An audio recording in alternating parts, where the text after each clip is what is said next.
third race of the weekend for the MX-5 Super Series is about to get underway. Josh Jackson's on pole position after winning the first 2 races. Can he make it 3 out of 3?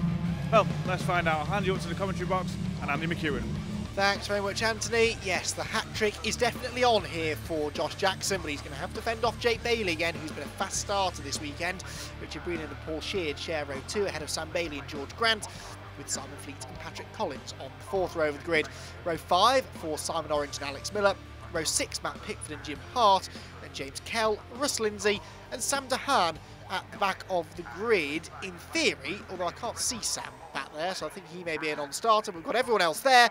As away we go. Good start made further back by Patrick Collins. Look around the outside line towards Paddock Hill Bend, but at the head of the field, they're wheel to wheel again. Josh Jackson on the inside, Bailey on the outside line.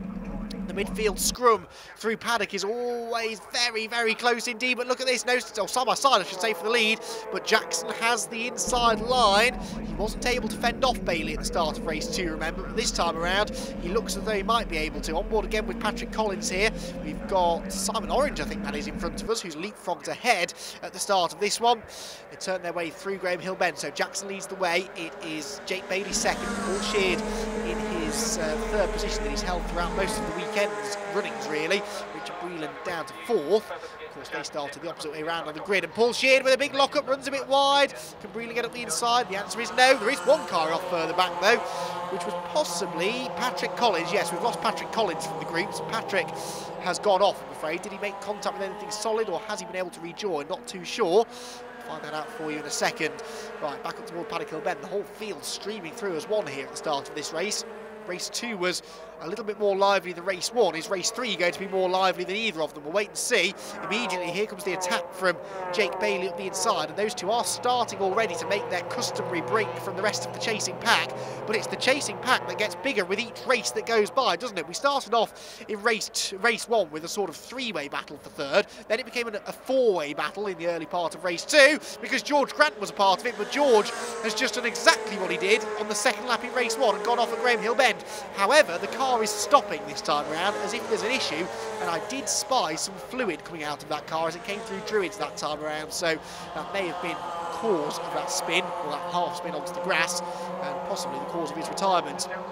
Right, leaders back through Clearways and Clark Curve, and Josh Jackson has got Jake Bailey breathing down his neck. Jake will not want to sit behind him for too long. There indeed is George Grant. That's a real shame for the friendly southerner who finds himself out of race number 3 before it's ever really got going. But here comes the attack on the inside line as Jackson left a gap for Bailey. No, not quite.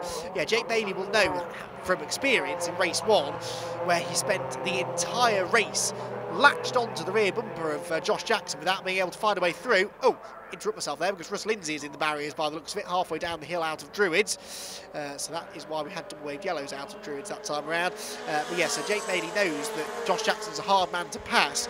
And once you get into a rhythm and get sort of 3 or 4 laps into the race, it becomes increasingly hard to find a way past somebody because they learn where you're quick and they learn where you're likely to make a move and therefore where they need to defend the hardest. And of course, Josh and Jake have done the battle in both races so far today, so they've spent a lot of time around each other. They already know each other's strengths and weaknesses, so the job now becomes even harder for Jake Bailey to try and exploit any weaknesses that Josh Jackson has to find a way through into the race lead. It's definitely still, I'd say, a 5-car lead breakaway group, though, as side by side for 4th. Sam Bailey is up the inside of Richard Breland, and I think he's going to go through. Sam Bailey, who had that gravelly moment in race 2 when he was on for a potential podium finish. Oh, he's very sideways out of Druids, but gathers it all together.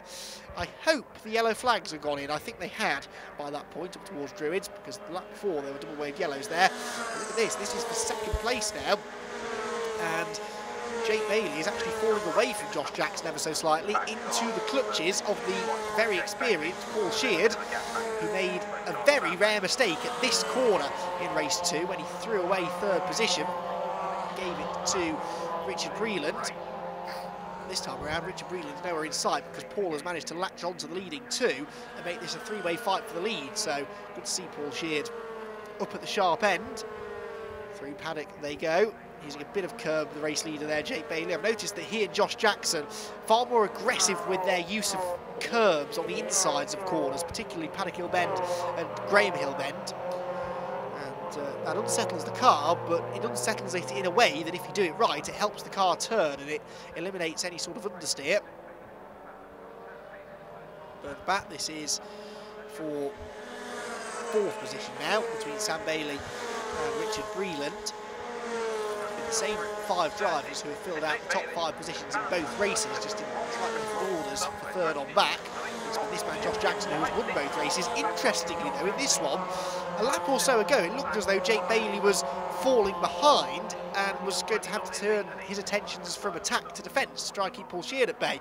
Well, flash forward a lap or so, he's latched right back onto the rear bumper of the race leader, and Paul Sheard's dropped quite some way behind. So good pace in the early goings here for Jake Bailey, who is really forcing Josh Jackson to drive defensively in towards Druids. Bailey goes to the outside line. This is brave.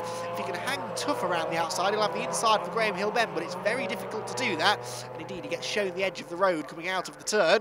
Yellow flags, I can confirm, have now gone in at Druids, so overtaking is on again at that part of the track. It's a good overtaking opportunity, especially if you get a good run out of paddock, which is what Jake Bailey did. He wasn't quite able to turn it into an overtaking manoeuvre on this occasion. What about him at clearways? Certainly looks a little bit racier here, doesn't he, Jake? He will be frustrated, to say the least, at having finished 2nd in both races. But on both occasions, he'll probably feel he had a good shot at taking a race victory, certainly in race 2, where he had the lead until he had that moment up at clearways. Hard on the brakes, the car's squirming around, and then they just throw it in. That's something you're not supposed to be able to do in a Mark III MX-5. A lot of drivers who have experience of racing the Mark 1s, there's another little look at the inside there, comes to nothing for Jake Bailey. But yeah, a lot of drivers who have driven Mark 1s and then transferred into these newer Mark III cars have said that that's the biggest difference they found. In a Mark 1, you can throw the car into the corner and it will slide, but it will stick, it won't spin. Whereas these cars are nowhere near as progressive, so if you throw them into a corner sideways, like we saw Jake Bailey doing then into Paddock Hill Bend, they will try to throw you off the road. So Jake appears, for the time being, finding some wood to touch, that he has got to grips with that and has got that car handling just like he wants it. He certainly looks a lot more competitive in this race than he did in the first race, and arguably than he did in race 2, even though he led a lot of race 2. He was always under pressure. Dust in the air at Paddock Hill Bend, that's a very common sight here at Brands Hatch. Someone's been off through the gravel, but they've rejoined whoever it is, so no yellow flags out, which means that this race can continue. And again, there's almost a bit of wing mirror bashing as they turn into Druids. Right round the outside, Jake Bailey. He fancies that move, doesn't he, to get the inside line for Graham Hill Bend this corner, but he didn't quite do it on either of the occasions he's tried it so far. It's quite easy to defend from that manoeuvre, though, because you just run the other car out over the edge of the track, which is where Paul Sheard just went, but he did it all of his own volition, round wide wing out of Graham Hill, and that means that Sam Bailey is an ever more ominous threat in his mirrors as they make their way towards the second half of the lap. The position stays the same, so those 3 cars who spent a lot of time around each other today, Paul Sheard, Sam Bailey and Richard Breland, continue to battle for 3rd place in that order, but Bailey is in the slipstream here. We've seen, though, that Paul Sheard knows how to defend into Paddock Hill Bend. They're almost pushing each other, in fact, down the straight. Bailey, rather than go to the outside line, is just resolutely sticking to his guns on the inside, hoping that a chink might appear on the inside, but it didn't on that occasion. Into right-hander Druids, and Bailey that time got a bit crossed up on the way in. Easily done as you break uphill, and then the track flattens out a bit as you turn into Druids and you come back down the other side of the hill. That just relieves the pressure for Paul Sheard for the time being, but by the end of the lap, Bailey, I think, will be right back with him. Car out of Sam Bailey as well, as they all are really. They're all beautifully turned out at the start of the year. We'll see a few of these drivers and a few of these cars out in the MX-5 Super Cup, I'm sure, over the course of the year as well. The championship, but this, in a way, has replaced the MX-5 Super Cup, now a permanent feature on the TCR UK support package.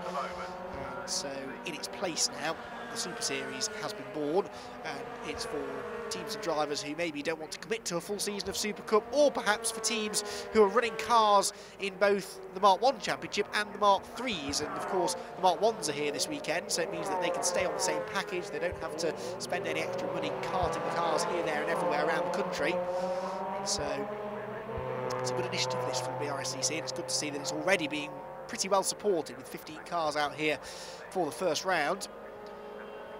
It's just a slightly more cost-effective way of going Mark III Mazda MX-5 racing Back with the leaders, still the same order. Has Jake Bailey had his chance, I wonder, to get past Josh Jackson? Well, we kind of thought that Jackson had had his chance to get past Bailey in race 1, and then Bailey threw it all away, so I'm counting no chickens just yet.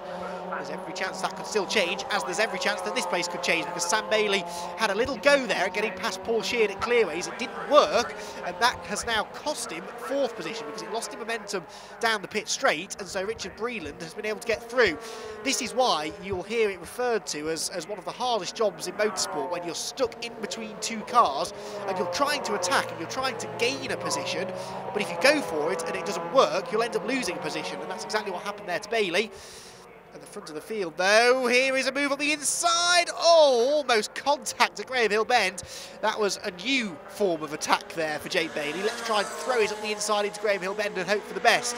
Luckily, he backed out of him before the 2 of them made contact, but that's just cost him a bit of crucial momentum.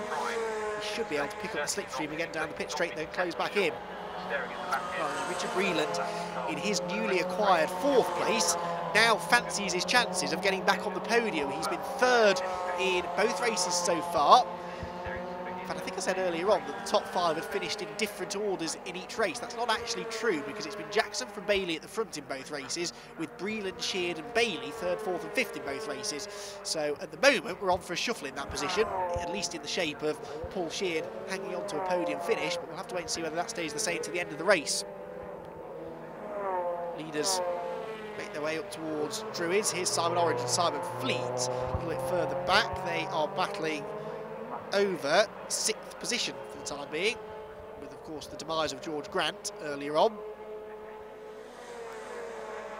These two have been quite close together as well. Of course, Orange, we heard, blew a diff early on in race 1, which meant that he was a non-contender in that one, but for race 2 he made some good progress, didn't he, eventually finishing in 8th position. Sorry, 9th position, excuse me, for Simon Orange in race 2. Here in race 3, though, this fight for 3rd place is getting ever more energetic as we're into the second half of the race now. And Sheard and Breland look both having to defend. This is what I was saying. Breland, if in an ideal world, would have taken a really wide line into Paddock Hill Bend then to try to cut back to a late apex and carry momentum up the hill. But he couldn't do that, because taking a wide line into Paddock Hill Bend would leave him vulnerable to attack from Sam Bailey behind. So he had no choice but to defend as well, which means that he's never going to find a way past Paul Sheard as long as he's watching his mirrors more than he's looking out of his windscreen. It's a really difficult position to be in, this, that Richard Breland finds himself in. That is the position he's in, and really, you'd imagine the best way to get out of that position would be to try and gain the place, wouldn't it? And try and get through into 3rd. Here's someone trying to gain a place. Jake Bailey still can't find a way to wrestle the lead away from Josh Jackson. Those two now pulled away slightly from this 3-way fight for 3rd place. Across the line, up towards Paddock Hill Bend they go again, and Breland looks to the inside, sold Paul Sheard the dummy there, but he wasn't really close enough, and that's why Paul didn't defend, and now Breland's all out of shape through Paddock Hill Bend, a bit slow on the exit, and so Sam Bailey now becomes his priority as he tries to defend up the hill. Again, it's these battles that I find really fascinating. The places aren't changing lap after lap, but there's always the potential for them to change. It's cat and mouse, and the more drivers you add into the mix, the more interesting it gets, because any attempted manoeuvre, if it goes wrong, could end up costing you. The leaders, Jake Bailey doesn't have that issue. He is solely focused on attacking rather than defending. He's got no one to defend from, because these two have pulled an ever-increasing margin. Look back to the 3rd place man, Paul Sheard, 4th Richard Breland, and 5th Sam Bailey. 6th place, I believe, still Simon Orange ahead of Simon Fleet in the background, the two Simons. Oh, look at Sam Bailey, all loose and out of shape under braking, but he gathered it together beautifully. He is on edge here, isn't he, Sam? And let it never be said that these drivers are just taking it easy and logging laps. They are really trying to improve their position at every opportunity. Oh, and side by side again for the race lead, nearly through Graham Hill Bend. That's the 2nd time Bailey has tried that up the inside, and he clobbered the curb quite aggressively there and very nearly lost control of the car. But as it is, he holds on to it, but Jackson holds on to the race lead. Is there anything that Bailey can do to find a way through. We're approaching now the final 5 minutes of the race. In fact, almost exactly 5 minutes to go. So 5 more laps by my reckoning. We might squeeze a 6th in, possibly. 5 or 6 more laps, therefore, for Jake Bailey to squeeze his way back through into the race lead. So back through into the race lead. He hasn't led this race yet, but he did lead most of race 2 before that mistake. Again, just looks to the outside, but it's a slightly more tentative look this time. I think Josh Jackson's got that move covered, but this definitely seems to be where Bailey is keen on making the move, getting some way up the inside into Graham Hill Bend. He only needs to get another foot further forwards than he has been on the previous 2 occasions, and then he will get to the apex first, and he'll be able to command the road position, but he's not quite been close enough so far. There is always the risk, of course, if you make that late lunge, that the car you're trying to overtake might not see you coming. Breland there, running a bit wide. Sam Bailey looking to the inside. This is for 4th position, and Bailey might have just got an overlap there through Clearways and Clark Curve, and up towards the start-finish line. On the brakes go the leading 2 into Paddock Hill Bend. They descend the hill as one, pretty much. Further back, still the same order. So Sheard 3rd, Breland 4th as Bailey. Oh, I thought might have had a gap on the inside there. He looks quicker, for my money, actually, than Josh Jackson. Arguably, for the first time this weekend, he does look noticeably quicker than Jackson, who is defending there, look, covering that inside move into Graham Hill Bend. Back down the Cooper Straight he goes, and again, he's forcing him to defend, so this really does look good here for Bailey, if he can just prise the door open. He's running out of time, though. Up towards Clearways, there's a gap on the inside. Is the Bailey looking to the inside line, trying to get the lace lead away? No, still, he's just that half a car length too far back to make those late braking manoeuvres work. And Jackson just seems, at the moment, to have enough in the bag to hold on to it. Back again into Paddock Hill Bend they go. Running out of laps, though, is Josh Jackson, but he does look quick through this first half of the lap, doesn't he? Up towards Druids again. Sorry, Bailey, excuse me. Again, it's Jackson who's defending from Bailey, who takes an outside line into Druids. Now he's close enough maybe now to have a look at the inside into Graham Hill Bend, is he? Jackson sees it coming, though. This is the problem, of course, when you attempt a manoeuvre once or twice, then the driver you're trying to get past learns that that's where you're likely to attack, and so they know to defend into those corners. That's what we saw Paul Sheard doing earlier on so masterfully. Towards Clearways, there's another gap on the inside, and this time I think Bailey might have done it. He's up the inside, and Josh Jackson cannot close the door. So Jake Bailey is alongside as we come out onto the Brabham Straight once again. We've only got a couple of laps to go, and finally Jake Bailey might just have done enough to get the race lead away. Wheel to wheel up towards Paddock Hill Bend they go. Inside for Bailey, outside for Jackson. They almost lean on each other, but Bailey is through. Can he hold it on the exit of the corner?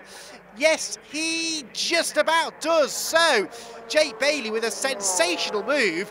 That was patience personified, wasn't it, there for Jake Bailey? He knew he was quick enough to make the move stick, but he just couldn't quite prise the door open. Eventually he did it, and he's into the race lead. Fantastic.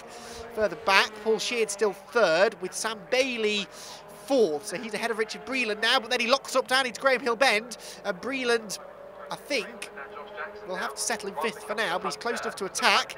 So too is Josh Jackson, though. This ain't over yet for Jake Bailey. Bailey is going to have to get his elbows out now over the remaining, well, possibly, they could be about to go on to the final lap, I think. Let's have a look. Yeah, last lap board is no, it's not being ready, sorry. We've got 2 more laps to go. So 2 more laps for Bailey and Jackson to do battle. Jake Bailey has set the fastest lap of the race earlier on in the race, 56.331. So it's not quite as quick as they've gone in the other 2 races, but that's because they've been locked in combat all race long, really. Back up towards Druids we go for the penultimate time. And, well, Bailey, if anything now, has a couple of car lengths lead, doesn't he, over Jackson? This is the true test of how quick he is, though. Can he pull enough of a gap over the last couple of laps that Jackson can't tee him up for another move? Battle for 3rd is still raging, by the way, so we don't really know where to look here. The battle for the lead closes back in once more, so we'll focus on these 2 for the time being as they turn their way now in towards Clearways, and we are now about to start the final lap of the race. And Jake Bailey, has he done enough? Let's see. Jackson's going to get in the slipstream here across the start-finish line.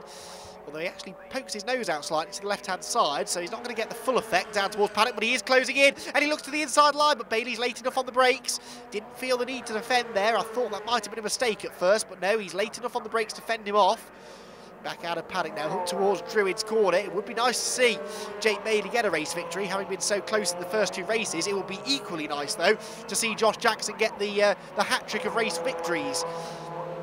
Which one of them is going to come out on top? Down through Graham Hill Bend. Nicely poised there through the left-hander was Jake Bailey's car. No mistakes being made.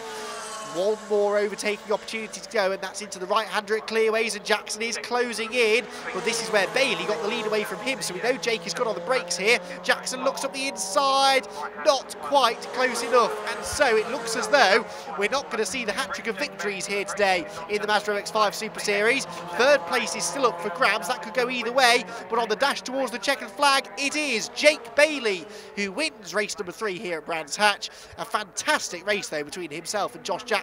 Easily the best of the weekend. Then it's Paul Sheard 3rd, finally gets on the podium ahead of Sam Bailey and Richard Breland. Then it is Simon Orange 6th ahead of Simon Fleet, Alex Miller, Patrick Collins and Jim Hart. All of the others, unfortunately, failing to make it to the finish.